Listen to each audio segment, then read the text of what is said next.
vamos a continuar con esta reunión y ahora nos acercamos a la palabra de Dios. Y os animo a que cojáis vuestra Biblia y la abráis en Hebreos capítulo 3. Vamos a leer los primeros versículos. Hebreos 3, del 1 al 6. Dice lo siguiente: Por tanto, hermanos santos, participantes del llamamiento celestial, considerad a Jesús, el apóstol y sumo sacerdote de nuestra fe, el cual fue fiel al que le designó, como también lo fue Moisés en toda la casa de Dios. Porque él ha sido considerado digno de más gloria que Moisés, así como el constructor de la casa tiene más honra que la casa. Porque toda casa es hecha por alguno, pero el que hace todas las cosas es Dios. Y Moisés fue fiel en toda la casa de Dios como siervo, para testimonio de lo que se iba a decir más tarde. Pero Cristo fue fiel como hijo sobre la casa de Dios, cuya casa somos nosotros, si retenemos firme hasta el fin nuestra confianza y la gloria de nuestra esperanza. Pues Padre, un domingo más solicitamos tu asistencia, Padre. Ayúdanos a comprender las verdades que tú has depositado en este texto. Ayúdanos a ver qué relación tienen con nuestra vida. Ayuda igualmente a nuestros pequeños, Señor, a seguir conociéndote a través de su palabra, y usa a cada profesor para transmitirles fielmente el mensaje de la Biblia. Te lo pedimos en el nombre de Jesús. Amén. ¿Qué le diríais a alguien que lo ha perdido todo, como hemos visto en las inundaciones que han sucedido estas semanas allí en Valencia? ¿Qué le diríais a alguien que ha perdido, pues quizá todas sus posesiones, todo lo que era de más valor en su vida? ¿Qué le dirías incluso a alguien que ha perdido sus hijos, sus padres, hermanos en esta tragedia? ¿Hay algo mejor por lo que vivir en esta vida?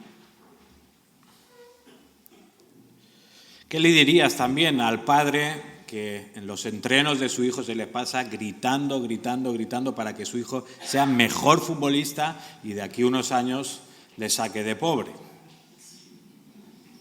O al padre que le tiene al hijo horas y horas ensayando el violín para que un día pueda ser un gran músico. ¿Hay algo mejor por lo que vivir en esta vida? Igualmente, ¿qué nos podríamos decir a nosotros mismos? Hemos cantado antes que digno es el Cordero. Y nos podríamos preguntar, ¿cómo está reflejando mi vida que el Cordero es digno? Que realmente el Cordero, que Jesús es lo mejor que tengo en mi vida. ¿Cómo lo estoy reflejando? De puertas para adentro, de puertas para afuera. Bueno, avanzamos a través del libro de Hebreos y continuamos reflexionando sobre la figura central de toda la Biblia, que no es otra que Jesús, que es Dios mismo.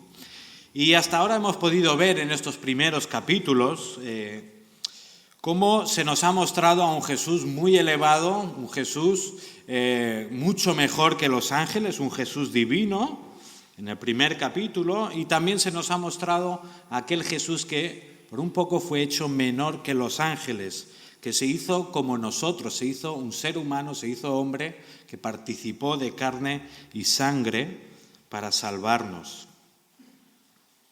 En los siguientes capítulos vamos a seguir viendo comparaciones entre Jesús y los diferentes elementos de lo que conocemos como el Antiguo Pacto. Y estas comparaciones nos van a seguir recordando, insistiendo en que Jesús es superior a todas estas cosas, que Jesús es lo mejor. Pero vale la pena preguntarse, ¿por qué hace esto el autor? ¿Por qué insiste una y otra vez en esta superioridad de Cristo?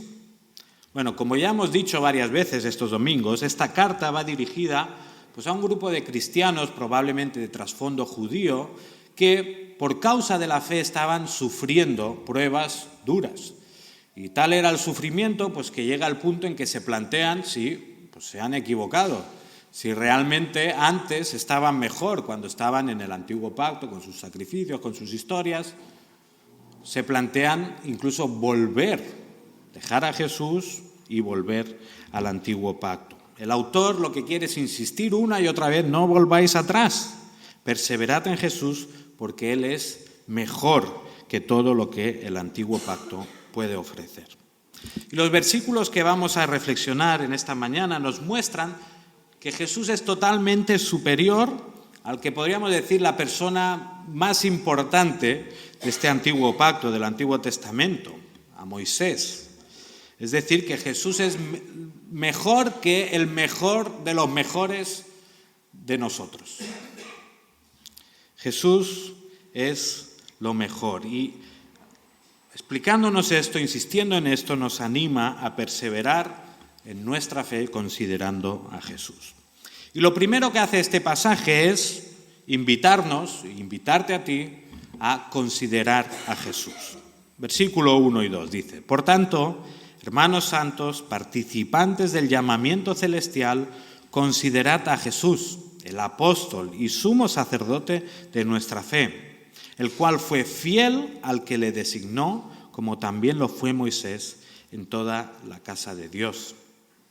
Bueno, antes de invitarles a considerar a Jesús, les recuerda quién son estos lectores, quién son estos receptores de estas palabras, ¿no? Por un lado dice que son hermanos santos, y no solo hermanos unos con otros, ¿no?, sino que, como hemos visto hace pocos versículos en el capítulo 2, hermanos de Jesús.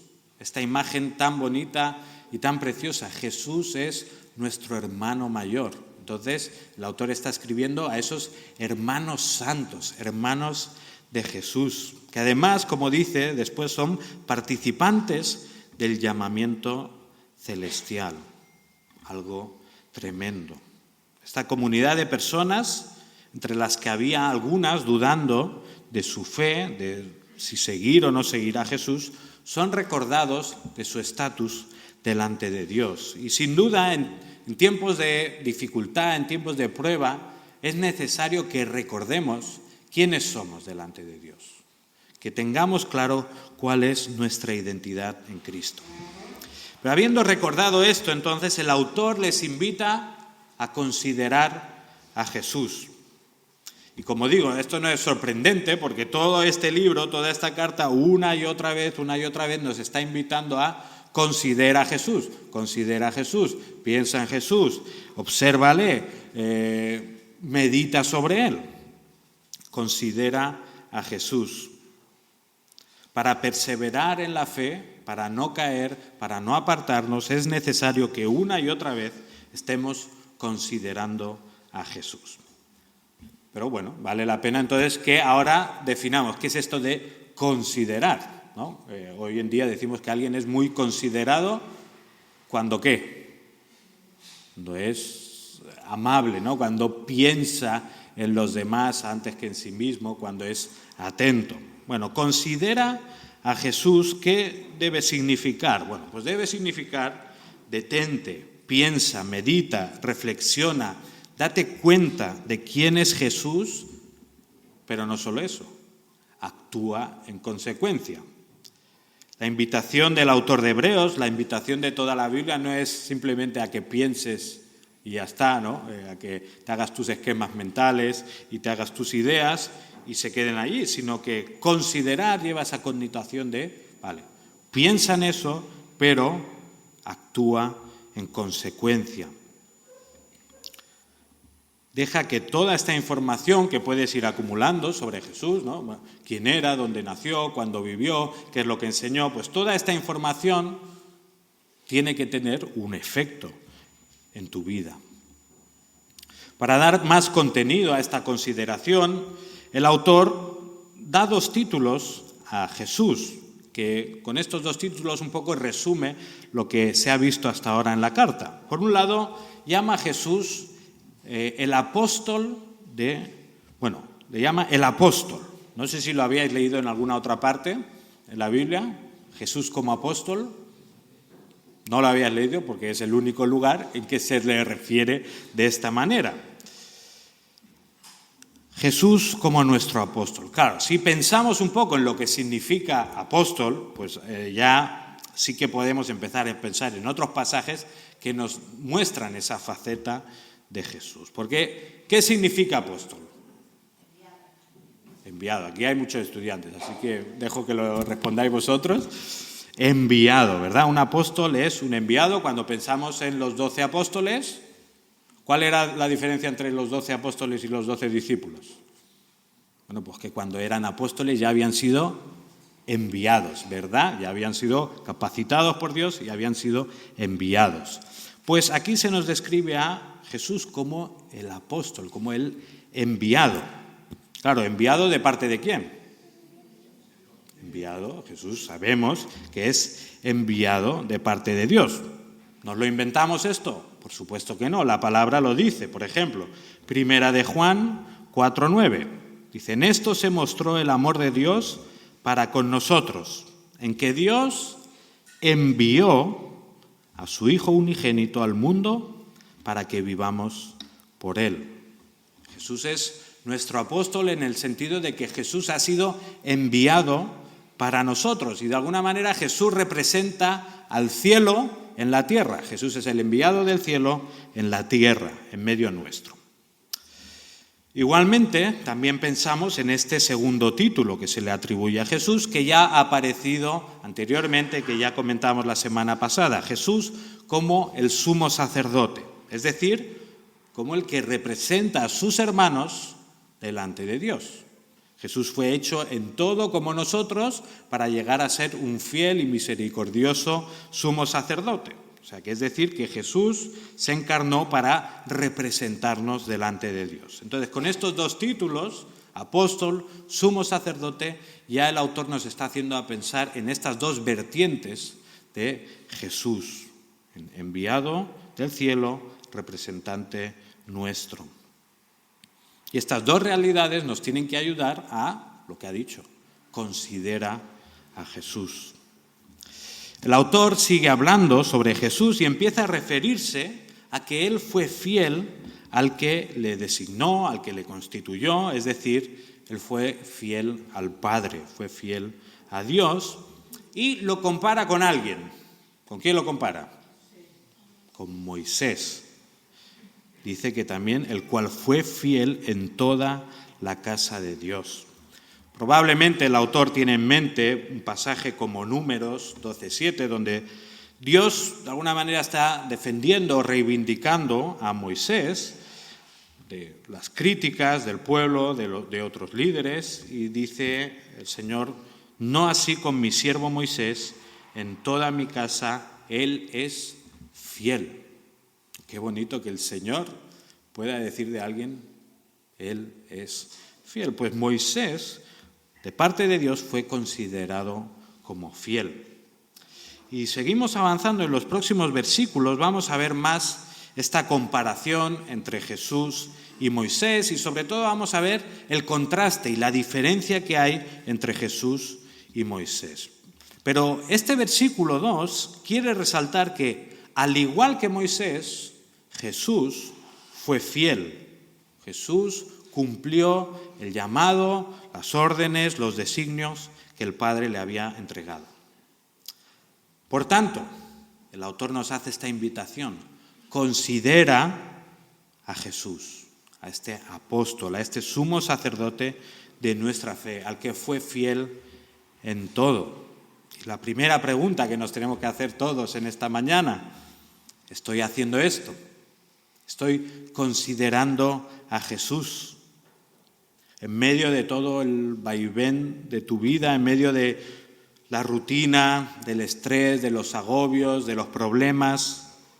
¿Estás considerando a Jesús? ¿Estás pensando en Él? ¿Es fácil considerar a Jesús? Pues ahora, ¿no? Estamos hablando de Jesús, alguien me está dando el sermón, por decirlo de alguna manera, y pues estoy considerando a Jesús. Pero la pregunta no es considera a Jesús una vez a la semana, sino considera a Jesús diariamente, en tu día a día. ¿Lo estás haciendo? Considera a Jesús. Piensa más en Él, profundiza. No te conformes más o menos con saber, bueno, sí, Jesús, sé quién es, sé que era Dios, sé que era hombre, sé que murió por mis pecados, ya me sirve lo que sé. No, considera a Jesús, profundiza más, que es lo que nos anima a esta carta a hacer. Haz un esfuerzo por entender mejor cómo era Él y qué es lo que ha hecho por ti. Lee libros que hablen de Jesús, que hablen de su persona, busca información que te permita avanzar en el conocimiento de nuestro Señor, habla con otros hermanos que quizás saben un poco más, pregunta, si tienes dudas, pues no las ignores, investígalas, pero sobre todo, considera a Jesús, no te apalanques en lo que ya sabes. No creas que por llevar 40 años en la iglesia yo ya sé mucho de Jesús, soy un experto. No hay expertos en Jesús. Lo seremos, bueno, no sé si lo seremos en el cielo, sabremos mucho más. Pero aquí nunca llegamos a ser expertos en Jesús. Así que te animo a que lo consideres, a que pienses en Él, a que reflexiones constantemente sobre Él, sobre su persona. Y ten en cuenta estas dos facetas que nos ha hablado el autor, estas dos direcciones. Aquella en la que Él, a pesar de ser divino, viene a nuestro rescate, se hace hombre y nos salva. Y aquella también en la que es hecho como uno de nosotros, sufre nuestras penurias, sufre como sufrimos para representarnos delante de Dios. Y sobre todo considera, en esencia, el mensaje del Evangelio. Considera a Jesús porque siendo Dios se humilló, se hizo hombre para llevar tus pecados, para llevar tu condena, para liberarte y salvarte de la ira eterna de Dios. Así que considera a Jesús. Ahora, ¿por qué? ¿Por qué considerar a Jesús? Algunas personas nos visitáis en esta mañana y quizá piensan, pues Jesús, muy bonito, pues como otros grandes filósofos, otras grandes personas de la historia. ¿Por qué tendría que considerar a Jesús de una forma especial? Bueno, te animo a que lo consideres porque realmente lo que consideres sobre Jesús es determinante para tu vida. Lo que más importa en tu vida es lo que consideres respecto a Él. Puedes ganar millones de euros, puedes tener el cuerpo perfecto, puedes tener el trabajo o la familia soñada, puedes tener las vacaciones que siempre has querido, la admiración de millones de personas, de seguidores en las redes. Puedes tener un montón de cosas, pero todas estas son inútiles si no consideras apropiadamente a Jesús y no te das cuenta del lugar que Jesús debe ocupar en tu vida. Si fallamos al considerar a Jesús como debemos, todo lo demás es completamente irrelevante. Así que considera a Jesús, piensa en Él, dale el lugar que le corresponde como Rey de tu vida.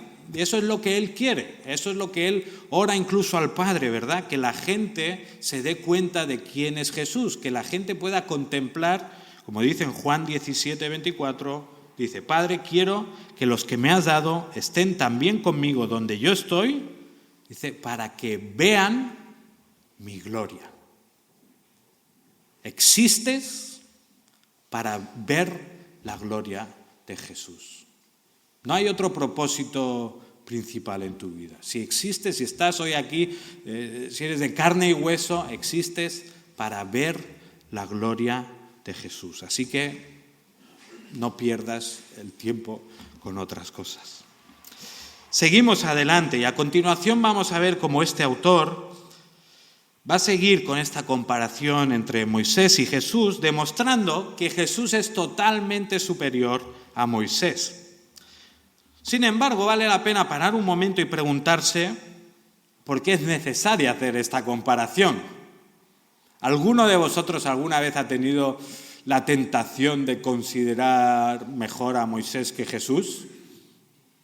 Yo espero que nadie, ¿no? Hoy en día hay movimientos un poco raros que están muy felices con la ley y todo eso, pero en general no nos suele pasar que tengamos que escoger Moisés o Jesús, no. Nosotros, ya 2000 años después, de lo que sucedió allí con Jesús, pues tenemos claro que Jesús es totalmente superior a Moisés, pero no es la misma situación en la que estaban los primeros seguidores de Jesús.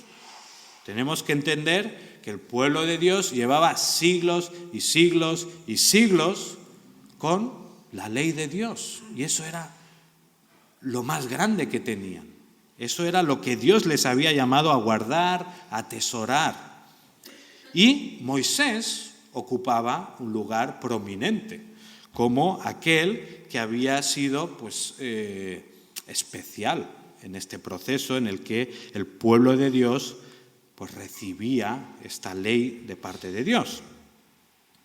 Si leemos los evangelios, si leemos el libro de Hechos y las cartas, nos damos cuenta que la figura de Moisés era pues la figura más destacada del judaísmo. Podríamos decir que Moisés, está Abraham, está David, pero el mejor judío era Moisés, ¿verdad? Probablemente. Moisés había sido usado por Dios para constituir la nación de Israel. Moisés había sido escogido para liberar al pueblo de la esclavitud de Egipto. Moisés era aquel que había estado más cerca de Dios, que había hablado cara a cara con él, que había recibido la ley de Dios y la había dado al pueblo, había instituido el sacerdocio, había recibido las instrucciones para cómo construir el tabernáculo. Moisés era el sueño de todo judío. Ojalá hubieran podido ser Moisés. Pero ¿qué pasa cuando entra Jesús en escena? Pues que por defecto el pueblo judío empieza a ver a Jesús como una amenaza. ¿Para quién? Para el más grande, para Moisés. Este Jesús que empieza a hablar, empieza a enseñar y se pone por encima de Moisés. ¿Quién se ha creído? Los primeros cristianos, que eran judíos básicamente, tuvieron que superar este bache o esta prueba de entender que Jesús era Dios, que Jesús era superior a Moisés. Un pasaje que evidencia esta realidad de cómo el pueblo judío veía a Moisés está en Hechos 6, os animo a que lo busquéis, donde Esteban, uno de los primeros cristianos, está siendo juzgado por los judíos por ser seguidor de Jesús. Y en Hechos 6, del 11 al 14, leemos lo siguiente.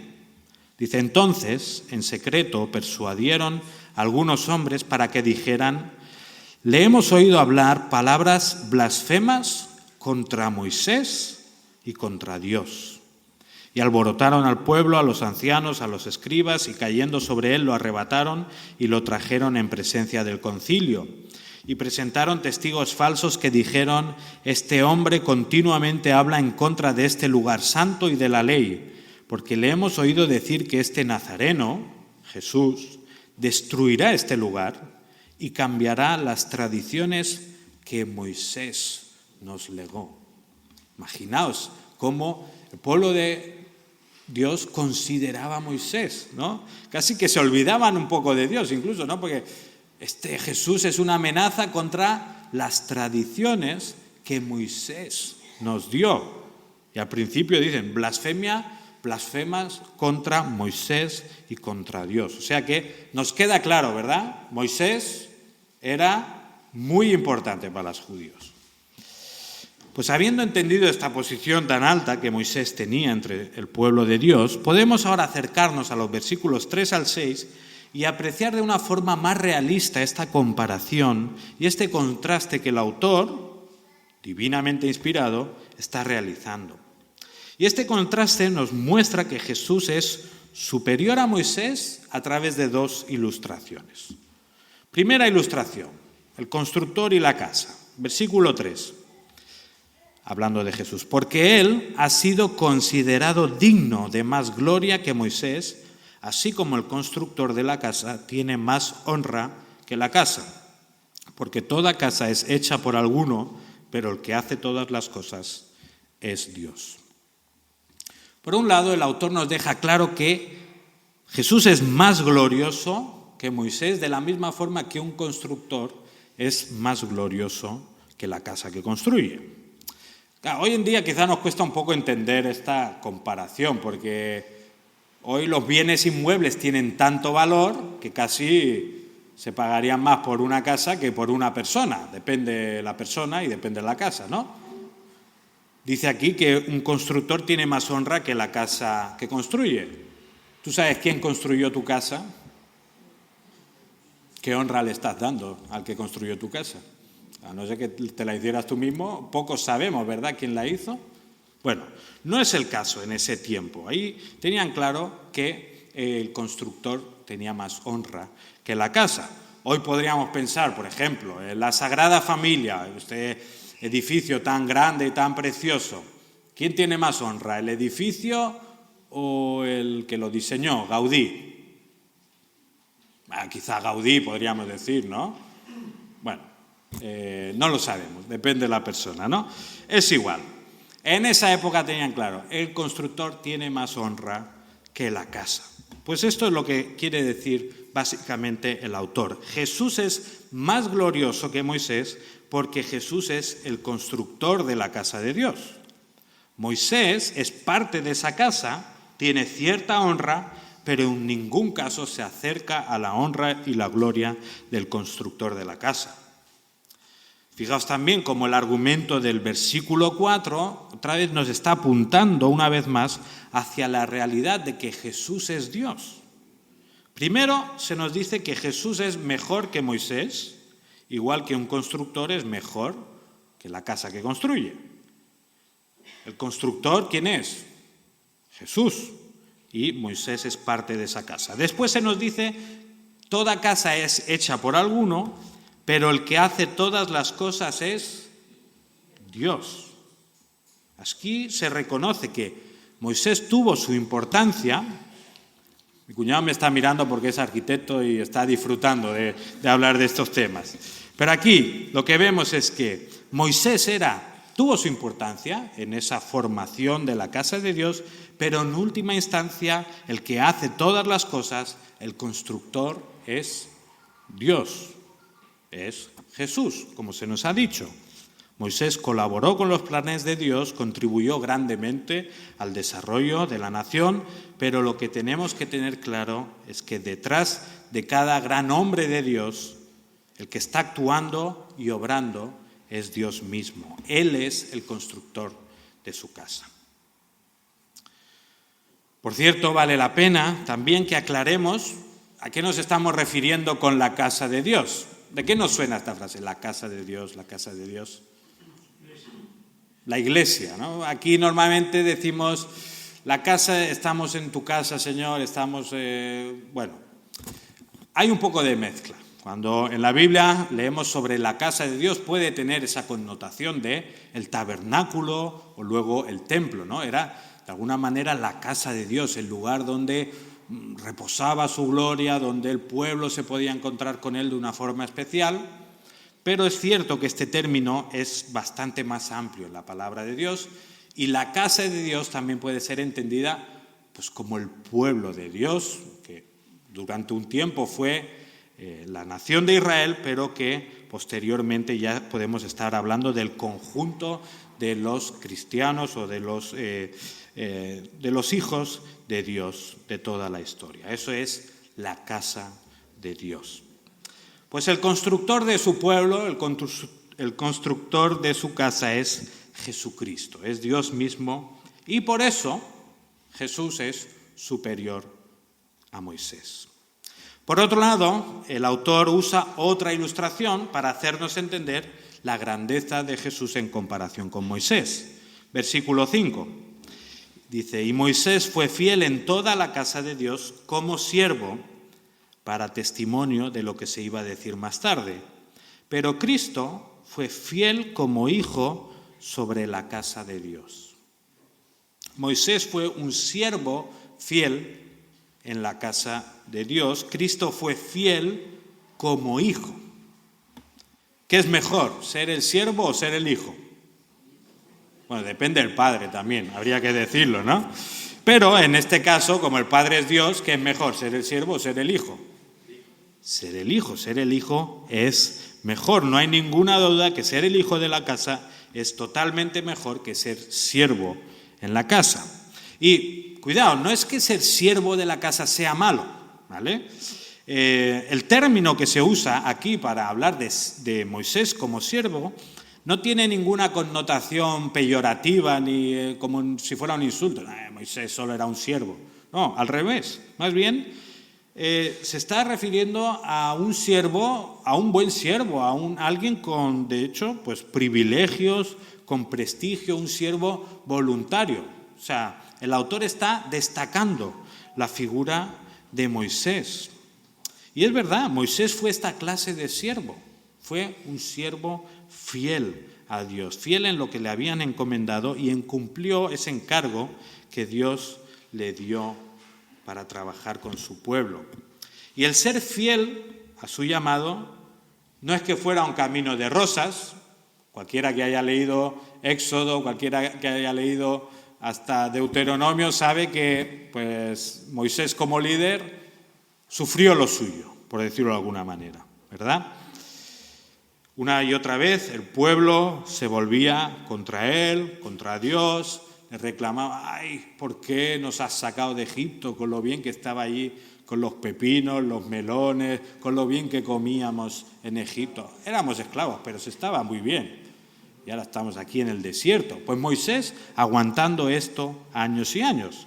Pero dice el Señor que fue fiel. Moisés fue fiel como siervo. Pero, aún así, aunque fue un buen siervo, aunque ser siervo de esta manera es algo bueno, es mucho mejor ser hijo, que no es ningún misterio, ¿verdad? Como dice este versículo, fue un siervo fiel, además para testimonio de lo que se iba a decir más tarde. Es decir, el ministerio de Moisés simplemente estaba apuntando a alguien que iba a venir después, algo que iba a ocurrir años más tarde y que sabemos que se cumplió en la persona de Jesús. Moisés era un paso más dentro del plan de Dios, pero no era la realización total o la plenitud del plan de Dios. Jesús sí que lo es. Jesús fue fiel y como hijo sobre la casa de Dios, por tanto, es superior a Moisés, que era un siervo. Y es interesante ver cómo funciona esta comparación, porque hoy en día cuando comparamos cosas estamos como acostumbrados a que para destacar una tienes que menospreciar la otra. El debate más importante que existe hoy en día. ¿Quién fue mejor, Messi o Cristiano? ¿Verdad? ¿Se te ocurre algún debate más importante? No.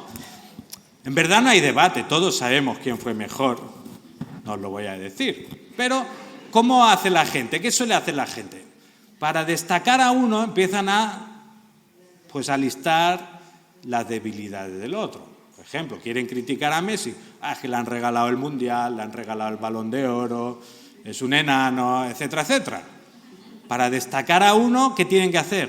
Menospreciar al otro. Igual al otro lado, Cristiano solo sabe empujar balones, es un chulo, es un no sé qué.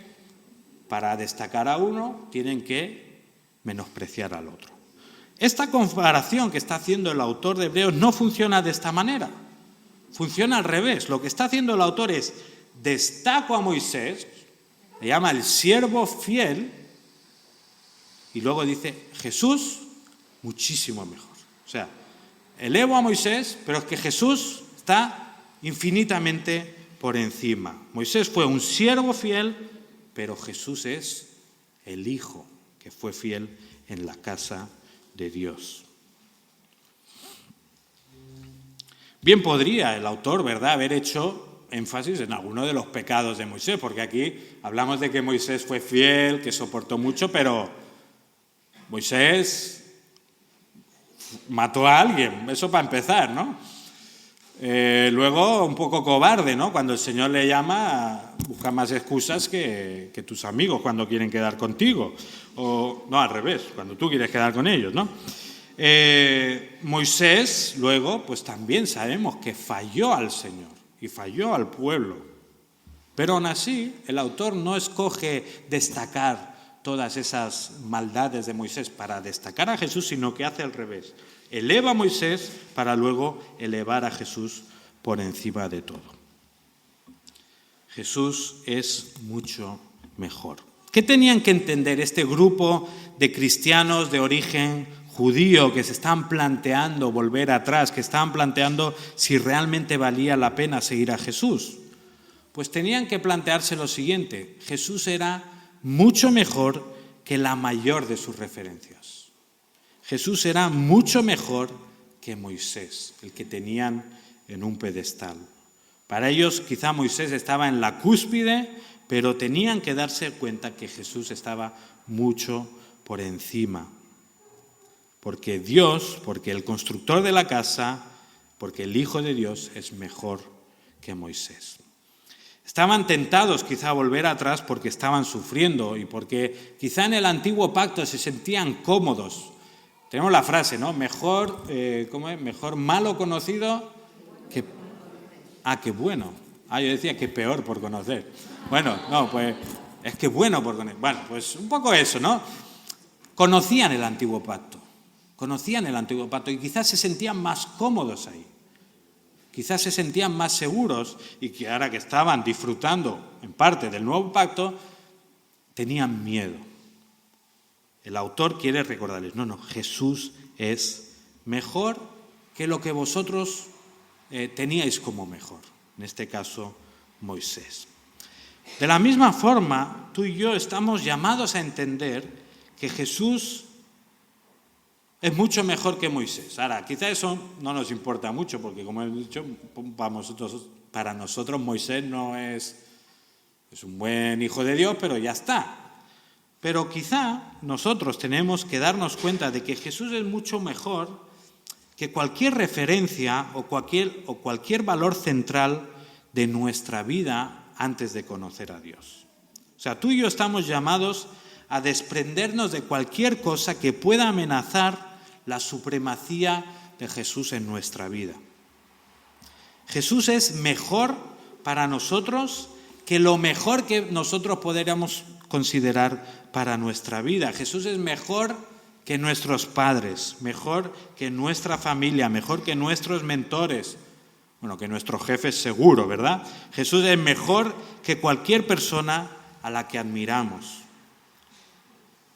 Igualmente, Jesús es mejor que cualquier idea o cualquier valor que nosotros podamos tener por sagrado. Esto pasa mucho en las familias. Hay valores, hay ideas que en las familias, no, es que esto es sagrado. Ahora se acercan las fiestas, el 24 es sagrado, en mi casa, y punto. Me da igual que te hayas casado y tengas otras familias. Esto es una tontería, pero luego hay valores, hay cosas más importantes, ideas que se convierten en sagradas en nuestra vida y que tenemos que darnos cuenta que Jesús es mejor que esas ideas. A veces puede ser que estas referencias de nuestra vida o estos valores que tenemos tan integrados se conviertan en obstáculos para acercarnos o para entregarnos a Jesús. Quizá para algunos este valor central es que mi vida emocional es lo más importante. Yo tengo que hacer cosas que me hagan sentir bien, que disfrute, que me lo pase bien en la vida. Yo hago lo que me hace sentir bien, porque lo más importante es que yo sea feliz. Por eso, pues si alguien me atrae físicamente, pues me acuesto con él, aunque no sea mi esposo, aunque no sea mi esposa, porque lo más importante para mi vida es que yo disfrute de la vida. Por tanto, un Dios que me impide buscar mi satisfacción donde yo quiero, no encaja en mi vida. Lo mismo puede pasar también cuando alguien tiene como un valor central, como algo muy importante en su vida, disfrutar de lo material, ¿no? Vivir para acumular, vivir para tener más, cosas más bonitas, cosas más buenas, más lujosas, más grandes. Si eso es algo central en tu familia, en tu vida, por supuesto que vas a rechazar al Dios que te dice que vivas para lo eterno y no para lo terrenal. Jesús viene a cambiar tus valores más absolutos y centrales. Otras personas quizá viven para su orgullo, para destacar, para que se dé cuenta al mundo de quién soy yo. Y si me hicieron algo hace 20 años, me lo voy a guardar, porque lo más importante es que se haga justicia. Lo más importante es que se arrastren y me vengan a pedir perdón. Lo más importante es que mi persona no quede dañada públicamente. Jesús viene a cambiar nuestros valores más absolutos y centrales. Quizá ya te los cambió en algún momento en tu vida, en el pasado, quizá ya fuiste transformado por Dios, pero aún así cuando surgen las dificultades, tienes la tentación de volver atrás, tienes la tentación de acogerse a esas personas, a esas cosas, a esas ideas que un día en tu vida fueron muy importantes. El mensaje de estos versículos es: no. Jesús es mejor. Jesús es superior a todo esto. Siguiente pregunta que nos tenemos que hacer: ¿están tus principios y tus absolutos sometidos a la palabra de Dios o están sometidos a tus tradiciones, a tus preferencias personales? ¿Es Jesús la mayor influencia de tu vida o todavía hay áreas donde hay un pequeño Moisés que te enseñó algo en el pasado y que lo prefieres a lo que Jesús te ofrece? Igualmente, como iglesia, también nos tenemos que plantear si estamos considerando a Jesús como el valor supremo de nuestra vida comunitaria o si todavía tenemos cosas, tradiciones, costumbres, ideas que no queremos cambiar ni dejar que el Evangelio transforme. ¿No? Típica frase que se usa en las iglesias: esto siempre se ha hecho así. No es que no la tengo ni que decir yo. Esto siempre se ha hecho así. ¿Para qué lo vamos a cambiar? Bueno, lo primero es analizarlo. ¿Esto que siempre se ha hecho así es lo que Jesús quiere? ¿Esto que siempre se ha hecho así refleja de una forma fiel el carácter de Dios? Porque si no lo hace, lo más importante es Jesús. Jesús es mejor que nuestras tradiciones, nuestras ideas. Si hablo mal contra alguno de mis hermanos porque no hace lo que a mí me gusta en la iglesia, ¿estoy amando más a Jesús o estoy amando más a Moisés? Entendedme las comillas. Dice el Salmo 63, tu misericordia es mejor que la vida. La Biblia nos da testimonio de que Jesús, de que Dios es mejor que vivir. No sé si aprecias algo más que tu vida en sí.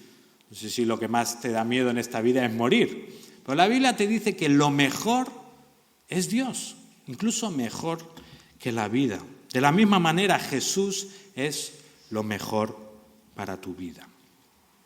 Recapitulemos. Hemos visto entonces que estamos llamados a considerar a Jesús, a contemplarle de una forma más profunda y detenida. Y también hemos visto que Jesús es mejor que Moisés, mejor que todas nuestras referencias previas, nuestros valores más centrales. Pero el texto de esta mañana acaba con un sabor, no sé si decir agridulce, un sabor que nos prepara para el mensaje de la semana que viene. El versículo 6 dice: pero Cristo fue fiel como hijo sobre la casa de Dios, cuya casa somos nosotros. ¿Está aquí? Bonito, ¿verdad? Somos la casa de Dios. Somos esta cosa tan preciosa. Somos parte de lo que Dios está construyendo y haciendo en la historia. ¿No te alegra saberlo? ¿No te da gozo saber que eres parte de la casa de Dios? ¿No te consuela, no te motiva, no te llena de gozo saber que somos su casa, que somos juntos el lugar donde Dios tiene su residencia? Bueno, esto es una realidad tremenda y espero que te motive, espero que la atesores, espero que te goces en ella y que le des valor. Aprecia, sin duda, el valor de ser parte de esta casa de Dios. como hemos dicho antes, de este llamamiento celestial. Pero el versículo no acaba ahí. El versículo sigue y va a seguir el capítulo. Dice, somos casa de Dios, pero, ¿qué más dice? Si retenemos firme hasta el fin nuestra confianza y la gloria de nuestra esperanza. Otra forma de decirlo podría ser, somos la casa de Dios si perseveramos, si nos mantenemos aferrados a la fe que profesamos. Somos casa de Dios si seguimos confiando en que Jesús y solo en Jesús tenemos la salvación. Si perseveramos en aquello en lo que empezamos a creer un día en nuestra vida. Algunos receptores de esta carta podían pensar que si se volvían atrás, quizá podían estar más seguros, podían ser verdaderamente más casa de Dios que en el tiempo presente. Pero lo cierto es que solo si se mantenían firmes en Jesús y si seguían firmes en seguirlo, podían confiar que realmente eran esa casa de Dios. ¿Por qué? Pues porque, como hemos leído, porque Jesús es mejor que Moisés. Acabamos con unas preguntas. ¿Es Jesús mejor que Moisés en tu vida? ¿Es Jesús mejor que las cosas buenas que has podido tener o tienes en tu vida? ¿Es Jesús tu valor supremo? ¿O todavía te estás aferrando quizá a tradiciones, a pensamientos inútiles, a afanes terrenales que no perdurarán? Esa casa somos nosotros si nos aferramos a la confianza, si nos mantenemos creyendo que Jesús es mejor que todo, incluso que lo mejor de lo mejor, como Moisés. Así que te animo a que consideres una vez más a Jesús y lo aprecies como el valor más alto en tu vida. Vamos a responder a Dios en oración. Libremente podéis orar